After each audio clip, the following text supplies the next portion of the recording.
Ayan mga guys, good morning. Shout out po sa inyong lahat. Good morning, Norma in George Salon po.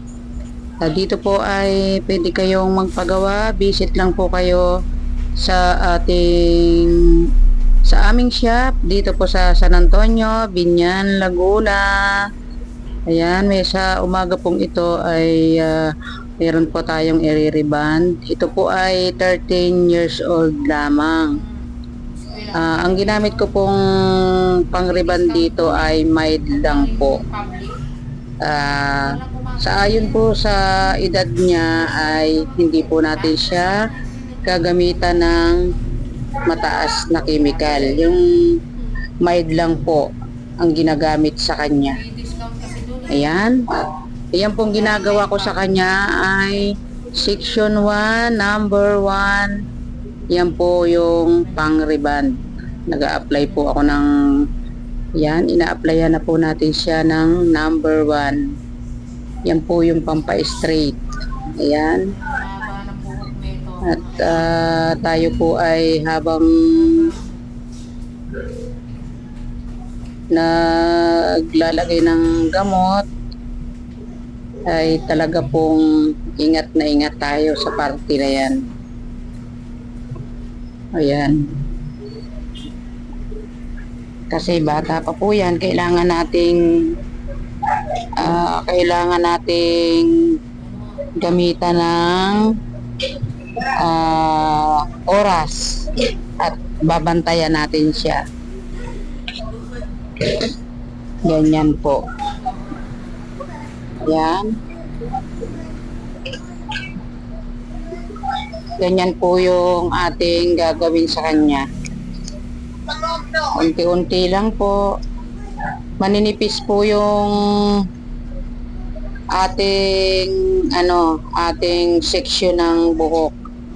Maninipis lang po kasi po kapag makakapal yung gamot, hindi po siya totally sisiksik sa mga hibla ng buhok pag makapal po yung ating paglalagay. Ayan. Kaya po nakikita nyo po kung mag-section ako ng buhok ay napaka-sinsin, napaka-ninipis po para maiwasan po yung sabihin na kumain ng sopas. Ayan, kaya po hindi po tayo kumain ng sopas.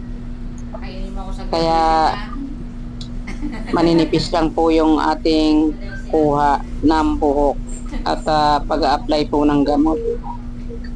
Ayan. Napakakapal po ng buhok ng batang ito na aking nire-reband. Oh. Siguro po ang kapal niyan ay nasa 2 tao na po ang niyan, ang kapal ng buhok ng batang ito. Ayan. Nakakangalay pong lagyan ng gamot kasi napakahaba. Yan po yung napakahirap gawin pagka napakahaba ng buhok, masakit po sa balikat. Wala pang 1 taon. Ayan. Wala pa 1 taon to. Kaya po tayo ay nag-ipon ng lakas para pag tayo ay nagplansya mamaya ay medyo may power po tayo. Sila ni Henry magkalaro eh. Ayan. Siguro po bawat isang parte ay inabot po tayo ng 30 minutes. Yan po sa likodan ng kanyang buhok. Sa side po naman, magkabilang side, ay siguro po abutin ako ng mga 25 minutes bago ko po matapos yung side by side. Ayan. Mga kaibigan, pag gusto nyo pong bumisita dito sa amin, Manabat Street lang po kami, San Antonio, Biñan, Laguna. Ang aming pong serbisyo dito ay lahat po dito sa aming salon ay meron. Gupit ng panglalaki, kulay ng panglalaki, meron po dito. Foot spa, manicure, pedicure, yun po, foot spa. Ayan, lahat po dito ay meron. Kaya gusto nyo pong bumisita, makakaranas po kayo ng aming serbisyo. Dito po kayo pumunta sa Norma and George Salon. Dito po yan sa San Antonio, Biñan, Laguna. 13 kasi yan, no? Ngalay na ngalay po yung aking kilikili. Sa paghihila ng kanyang buhok kasi po sobrang haba po talaga.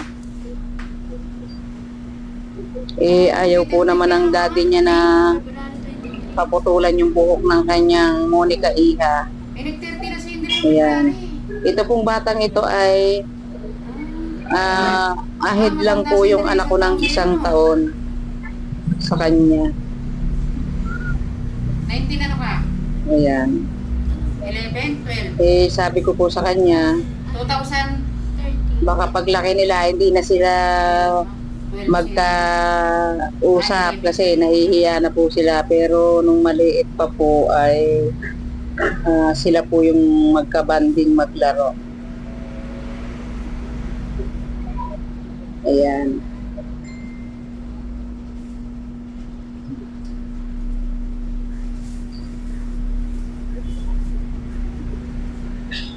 Ayan.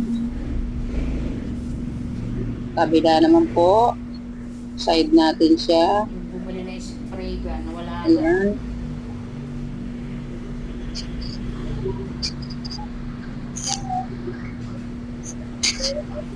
At atin na pong lalagyan yung kabila.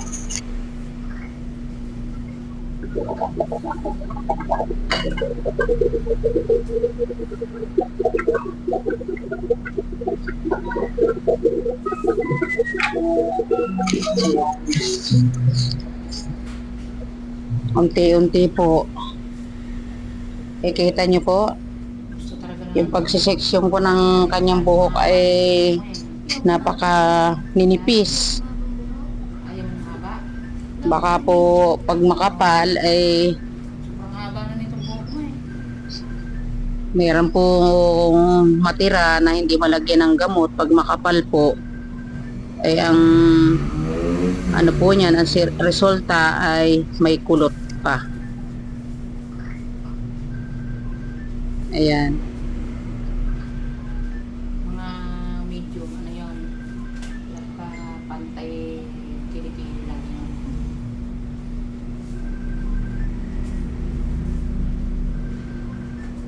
Pero sinimulan ko po ito ay 9:30. 10 na po, past 10 na.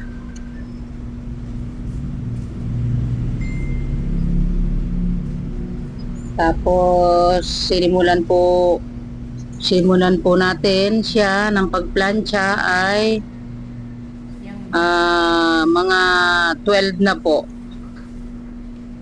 Ayan.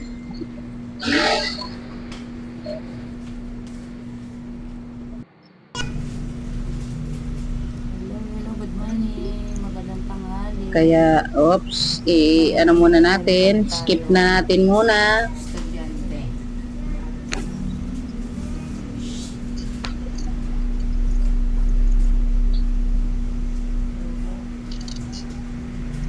Ayan, hindi ko na po napakita sa inyo kung ito po ay Sabay pala kayong gagraduate. nung aking binanlawan, hindi ko na po siya napakita. Kasi sobra po ang haba ng ating video.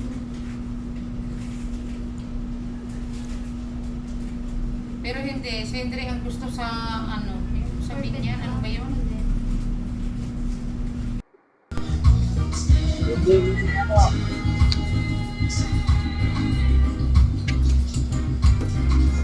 Ayan. Ayan po. Atin ang paplantsahin. Yun nga po, kagaya po ng nasabi ko, ay hindi ko na po naipakita sa inyo yung pagbabanlaw kasi napakahaba po ng gagawin nating video. Sinorket ko na po. Ayan, sisimulan na natin siyang plantsahin. At ipapakita ko po sa inyo yung finish na nagawa ko sa kanya. Ito po ay hindi na natin kinulayan kasi hindi po allowed sa kanya na siya ay ating kulayan kasi bata pa po siya. Ayan.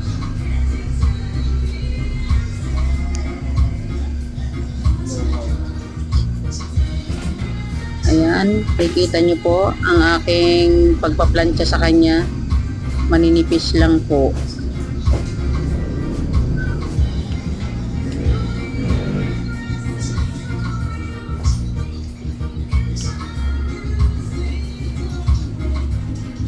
Sobrang nipis para maiwasan po natin yung back job nating gagawin.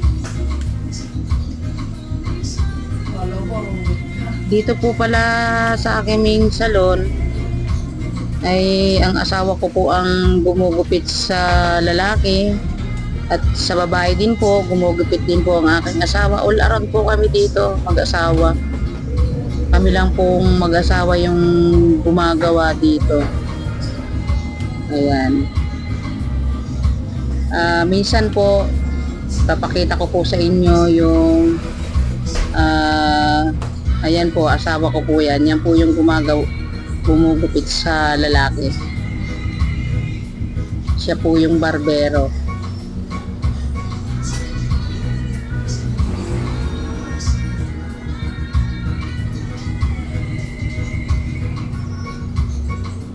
Ayan. Napapagod na po yan, kaya palakad-lakad. Pagka wala po siyang ginugupitan, ayan, ini-stretch niya yung kanyang mga paa. Kasi po ay wala po yung pahinga pagka nagugupit. Halos maghapon po siyang nakatayo. Lalo na po pag weekend, napakadami po ng gupit. Halos hindi po ang pagkain namin ay wala na po sa oras.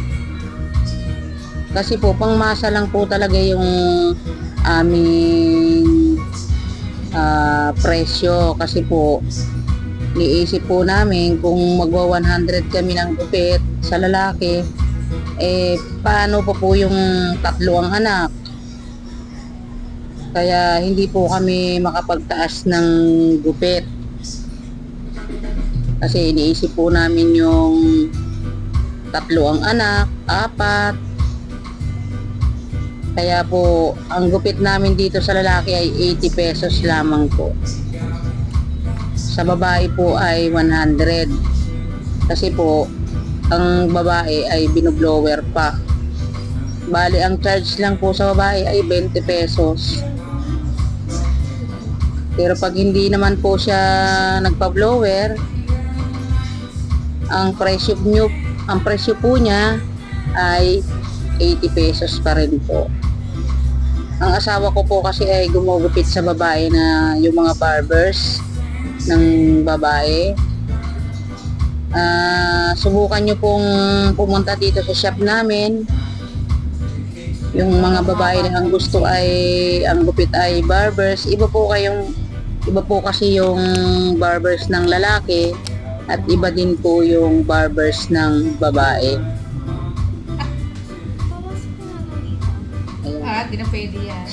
Kaya kung makikita po ninyo ay puro gamit po sa salon yung makikita nyo dito sa amin. Diba? Kasi po kami ay Ayaw mabawasan. dito lang din nakatira sa shop namin. Ayan, kaya po nakakapagbukas po kami. Asa nga pala po, baka yung iba po dyan, ng mga lalaki na wala pong time magpagupit, Mahaba. ang open po namin ay 7 to 9 ng gabi. Yan po. Pero pagka mga 8 at wala na po kaming customer, nagsasarado na din po kami ng 8. Ayan. Try nyo po yung aking asawa maggupit sa inyo. Kahit anong gupit ay kaya niya pong gupitin. Ayan.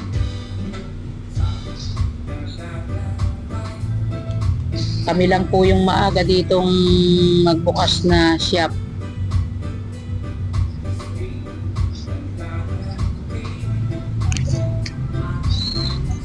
Sino ba gusto ng baliwan ng buhok mo? Ikaw?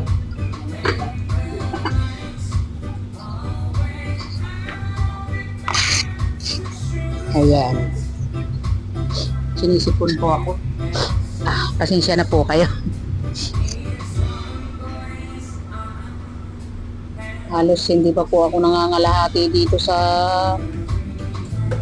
buhok ng aking pinaplantsa. Siguro po mamaya pagkatapos niya, sakit ng aking kilikili.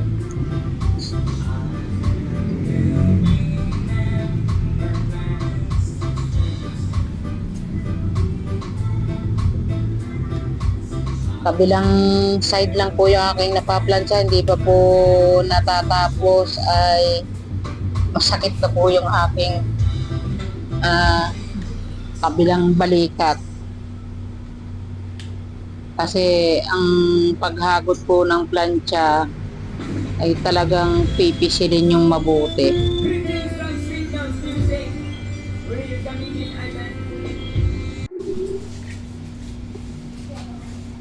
Pero maganda pong plantsahin ang buhok ng batang ito kasi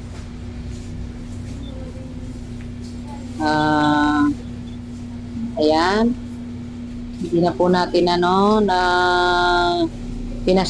fast forward ko na po. At ito na po yung finish ng kanyang buhok. Ayan, di ba po, napakaganda ang kintab. Oh. Brazilian Botox lang po yung ginawa ko dyan sa batang yan at saka rebonding.